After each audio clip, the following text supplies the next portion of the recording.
All right, let's talk about the many faces of stairs and all the possible designs that they can come up with.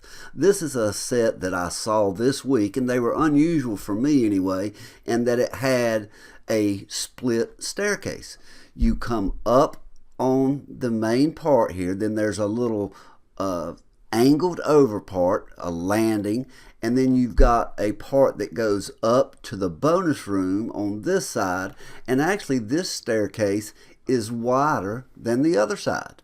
So we'll show you that in just a second here, but you can see this goes up to a bonus room, and it's the only access to that bonus room. It comes down to the landing area, and then from that landing area it goes back up to the main area where the bedrooms are. But if you're coming up this staircase, you're going to see that we have a large open foyer. It kind of makes a horseshoe around this giant light fixture they've got in here. But you can kind of see walking around that you've got this open foyer, and basically that little part you're looking at, that's just a hallway that would count in the square footage. So other than stairs, if you can't walk on it, you can't count it.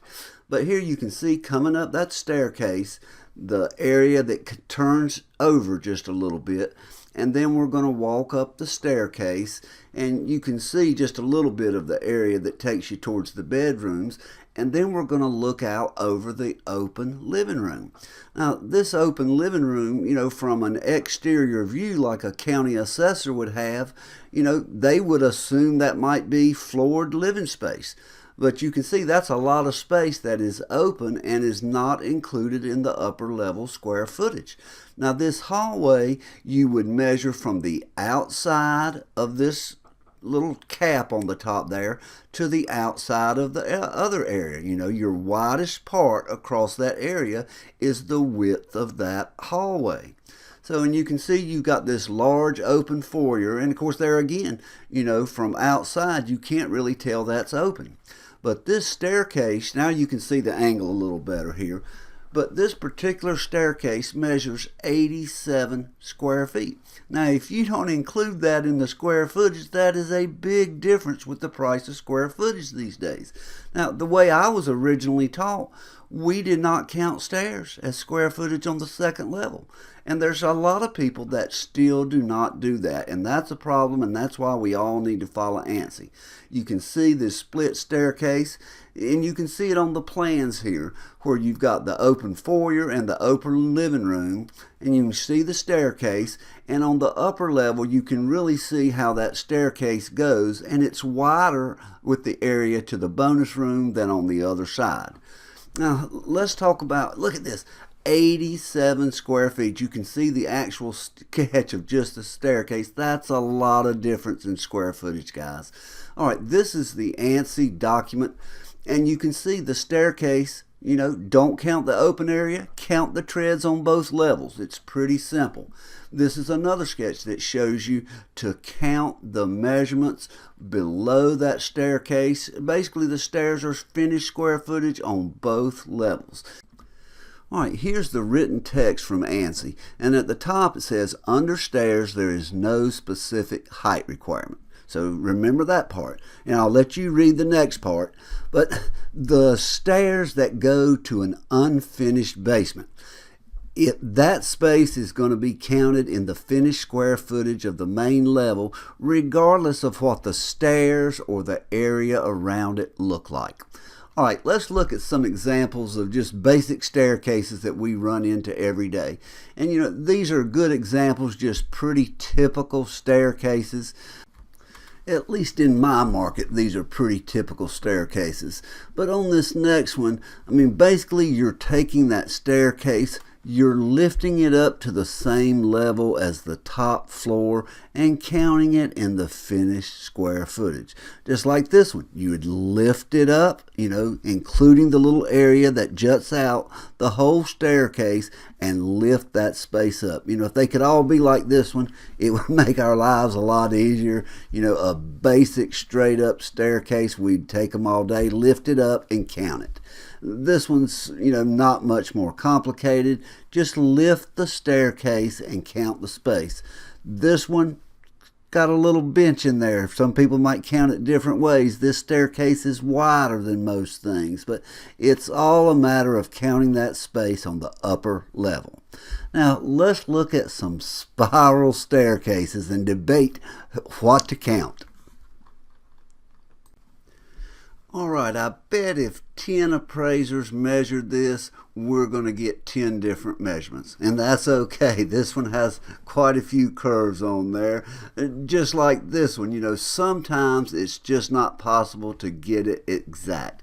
But let's talk about spiral staircases and if it's finished living area on the upper level. If it's the only access to the upper level, it is not finished living area. Now this one's back to the other, and it's not quite so difficult this time, but on spiral staircases, you gotta compare apples to apples. If that is the only access to the upper level, how are you going to get furniture? What are you going to do? It limits the people that can live in the house, even on the exterior here. But it can't function the same as the rest of the finished living area. So, and what does ANSI say? It does not. No standard talks about it. And this one's even got a slide. But if it's a spiral staircase and it's the only access, it's not GLA. Now let's talk just a little bit about measuring upper levels here. There's so many possibilities, but when you have an open area, measure to the outside edge of the railing. You see the flat wall there, that's where your measurement ends. Just, don't make these more complicated than they need to be. Here you've got an open area between the stairs and the bonus room, if you'll have that. But, you've got to push those stairs up and count them and count the rest of the living area. Here, you got a little bit of angle. Just take your time and measure these areas. Now let's look at some and talk about GLA. This particular staircase is 21 inches wide and it leads to one room up in the attic. Is that GLA? This particular attic, somebody finished this off. You got an 18-inch staircase. Just like in this case, you've got an 18-inch staircase coming up into this area, and you can see the slope on the side there. How much of that is finished living area? Is half of that room, 7 feet high for over half of that space? This is a staircase that leads up to that bonus area. This comes right out of, there's a laundry room when you walk in the door, or a laundry area right off the kitchen, and an 18-inch staircase cannot be leading to GLA. Are these spaces usable? Certainly they have some functionality, but they should not be an apples to apples comparison with GLA. We're going to briefly look at some below grade examples, and the point of this is, they're not all just like this. We wish they were sometimes, but there are so many variations. When you say basement to one person, all across the country, everybody sees different things. Whether it's a finished lower level on a lake or a cellar like this, there's just so many variations of the stairs. But remember, whatever these stairs look like, even like this, on that main level, you do not deduct that staircase from the finished living area on the main level. Whatever the stairs are, they are raised and included as finished square footage on the main level. But it depends on where you live as to what the definition of a basement is. Alright, just for fun, let's look at some interesting designs through here and some things that we run into. Not your typical staircase here. A lot of these things that we see, it depends on where you live, of course, but we run into some really interesting stairs and just configurations that sometimes you really got to step back and think, gosh, is that a typical or standard staircase? Should that really be included in the square footage? Does it have to have a handrail, whether it's glass or wood or whatever? Or can it be like this with no handrail up to an attic space? There's a lot of it depends when it comes to measuring stairs and square footage, but there's so many neat ideas with storage spaces underneath.